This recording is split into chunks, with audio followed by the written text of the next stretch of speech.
সভ্যতার মোড়কে আমরা আজ এমন এক অবস্থানে বসবাস করছি যা আমাদের স্বাধীনতা দেওয়ার প্রতিশ্রুতি দিয়েছিল। তবে আমরা কি ভুল পথে হাঁটছি? আসুন আয়নার মুখোমুখি হই। আসুন গণতন্ত্রের ভয়াবহতা এবং খেলাফতের মহানুভবতা সম্পর্কে জানি।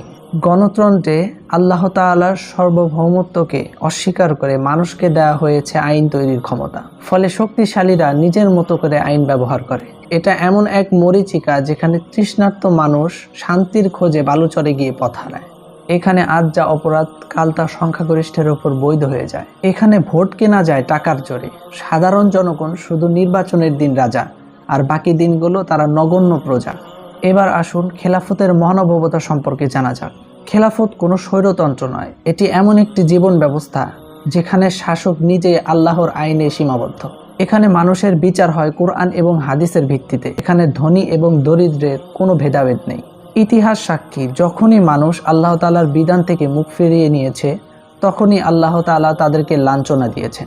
গণতন্ত্র আমাদের হিংস্রতা শিখিয়েছে, কিন্তু খেলাফত দিয়েছে ঐক্য। তাই সময় এসেছে ভাববার, আমরা কি মানবরচিত ত্রুটিপূর্ণ সেই ব্যবস্থার দাস হয়ে থাকব, নাকি সেই সোনালী দিনে ফিরে যাব যেখানে মানুষ পেয়েছিল প্রকৃত মুক্তি? তাই এখনো সময় আছে। ভাবুন, আল্লাহর পথে ফিরে আসুন, যেই পথে মানুষের প্রকৃত মুক্তি রয়েছে। আসসালামু আলাইকুম ওয়া রাহমাতুল্লাহ।